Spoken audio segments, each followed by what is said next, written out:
Next question है बेटा हमारा क्वेश्चन नंबर 9, जिसमें हमें ए बी सी डी एक समलंब दिया हुआ है, जिसमें ए बी डी सी के समांतर है और इसके जो विकर्ण हैं ए सी और बी डी वो कहाँ पर मिलते हैं, बिंदु ओ पर मिलते हैं। हमें ये दिखाना है ए ओ बटे बी ओ जो है वो सी ओ बटे डी ओ के बराबर है। तो यहाँ मैंने डायग्राम बनाया है। ए बी सी डी एक समलंब है जिसमें इनके विकर्ण जो ए सी और बी डी हैं वो बिंदु ओ पर प्रतिच्छेद कर रहे हैं। ये हमें दिया हुआ है, ठीक है। हमें सिद्ध क्या करना है, ए ओ बटे बी ओ बराबर सी ओ बटे डी ओ हमें सिद्ध करना है। तो यहाँ पर हमें एक रचना करनी पड़ेगी बेटा। रचना में हम क्या करेंगे, ई ओ एफ जो है वो हमने समांतर खींची है डी सी और ए बी के, ठीक है। तो ओ से ई ओ एफ एक रेखा खींची जो ए बी तथा डी सी के समांतर है। अर्थात हमारे पास जो ई ओ एफ रेखा है वो समांतर ए बी समांतर डी सी। अब हम करेंगे उत्पत्ति। उत्पत्ति में देखिए क्या करना है हमें। हमारे पास ये है त्रिभुज ए सी डी। इसमें हमारे पास ई ओ जो है वो समांतर है डी सी के। तो यहाँ से हमारा ए ई बटे ई डी जो है वो ए ओ बटे ओ सी के बराबर है। तो यहाँ हम लिखेंगे त्रिभुज ए सी डी में ई ओ समांतर डी सी, ये हमने रचना की थी, इसलिए ए ई बटे ई डी बराबर ए ओ बटे ओ सी। यह आ जाएगा हमारा थेल्स प्रमेय से। समीकरण 1। ऐसे ही अब हम लेंगे ई ओ जो है वो समांतर है ए बी के। पहले हमने ई ओ समांतर ली है डी सी के ए सी डी में। अब हम लेंगे ए डी बी को, उसमें हम ई ओ समांतर लेंगे ए बी के। तो यहाँ पे भी हमारे पास क्या आ जाएगा, ए ई बटे ई डी जो है वो बी ओ बटे ओ डी के इक्वल आ जाएगी। तो यहाँ पर हमने लिखा त्रिभुज ए बी डी में ई ओ समांतर ए बी, ये भी हमारी रचना है। तो यहाँ से हमारे पास क्या आ जाएगा, डी ई बटे ए ई डी ओ बटे ओ बी, डी ई बटे ई ए बराबर डी ओ बटे ओ बी।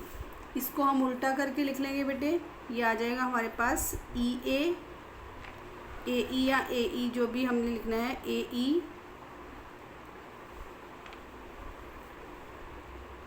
ई बटे ई डी बराबर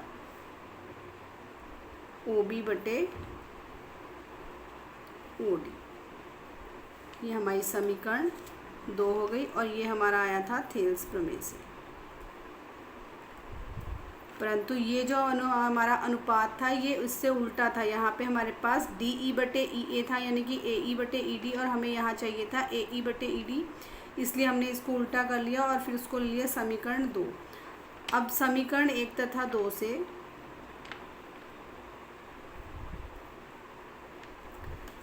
हमारे पास बेटा ये जो है लेफ़्ट हैंड साइड वो इक्वल दी हुई है, ए ई बटे ई डी और ए ई बटे ई डी। तो हमारी राइट हैंड साइड जो है वो इक्वल आ जाएंगी।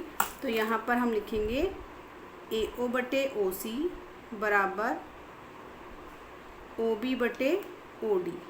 लेकिन बेटे हमें ओ बी चाहिए था यहाँ पर और ओ सी चाहिए था यहाँ पर, तो हम इसे चेंज कर लेंगे, इंटरचेंज कर लेंगे और हम इसको लिख लेंगे ए ओ बटे ओ बी बराबर ओ सी बटे ओ डी, क्योंकि हमें बी ओ नीचे चाहिए था और सी ओ ऊपर चाहिए था। तो हमने क्या कर दिया, क्रॉस मल्टीप्लाई जैसे करके हम इसको इंटरचेंज कर दिया, तो ये हमारा OC जो है ये ऊपर चला गया, BO जो है हमारा नीचे आ गया।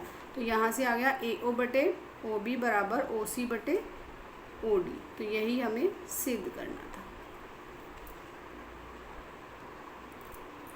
बेटा इस एक्सरसाइज का लास्ट क्वेश्चन है हमारा क्वेश्चन नंबर 10। इसमें हमें क्या दिया हुआ है, एक चतुर्भुज दिया हुआ है ABCD, जिसके विकर्ण जो हैं बिंदु O पर इस प्रकार प्रतिच्छेद करते हैं कि AO बटे BO जो है वो CO बटे DO के बराबर है। यानी कि अब ये आपका 9th क्वेश्चन जो है इसका उल्टा हमें करना है। पहले समलंब दिया था, ये हमें प्रूव करना था। अब हमें ये दिया हुआ है और हमें ये प्रूव करना है कि ABCD जो है वो एक समलंब है। तो बिल्कुल इसके उल्टे स्टेप्स होंगे। देखिए इस क्वेश्चन को हम करते हैं। क्वेश्चन नंबर 10 जो है वो हमें दिया हुआ है कि ABCD एक चतुर्भुज है जिसके विकर्ण AC और BD जो है वो बिंदु O पर इस प्रकार प्रतिच्छेद कर रहे हैं कि हमें AO जो है वो AO बटे BO बराबर जो है वो CO बटे OD के बराबर दिया हुआ है। तो इसी को मैंने अब इंटरचेंज कर लिया, जैसे हमने पिछले क्वेश्चन में लास्ट में इंटरचेंज कर दिया था। तो यहाँ पर हमारे पास आ गया ये CO यहाँ पर आ गया, BO जो है यहाँ आ जाएगा। तो ये आ गया हमारे पास AO बटे OC बराबर BO बटे OD। इसको हम समीकरण बेटा 1 मान लेते हैं। ठीक है, अब हमें सिद्ध करना है कि ABCD एक समलंब है। तो यहाँ पर भी हम रचना करेंगे। रचना में हम क्या करेंगे, O से एक रेखा खींचेंगे जो AB के समांतर होगी। इसको हम OE ले लेते हैं। ठीक है, बिंदु O से एक रेखा खींचिए जो DA को बिंदु O पर मिलती है। बिंदु O से एक रेखा AB के समांतर, यहाँ लिखेंगे AB के समांतर। तो यहाँ पर हम रचना कर रहे हैं कि बिंदु O से हम AB के समांतर एक रेखा खींच रहे हैं जो DA को बिंदु E पर मिलती है। वो पर नहीं, बिंदु E पर मिलती है। अब हम करेंगे इसका प्रूफ यानी कि उत्पत्ति।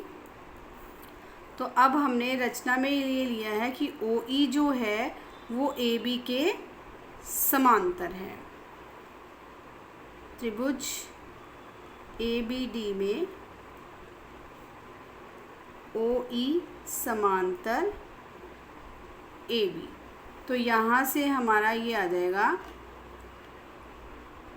DE बटे EA बराबर DO बटे OB।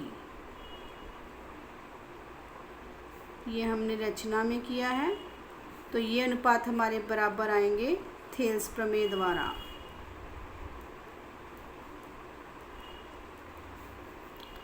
लेकिन अब इनको हम ऊपर नीचे करेंगे, यानी कि हम लिखेंगे EA बटे